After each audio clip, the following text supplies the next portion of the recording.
A vertebrate is a vertebrate. So human spine is not that different from a dog spine or a cow spine or a horse spine.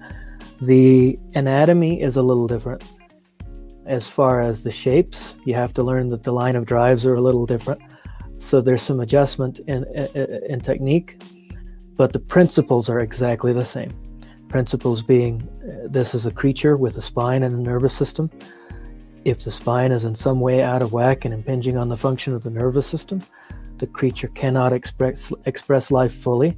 So we want to remove the subluxation, open up the spine, allow the creature to express life more fully.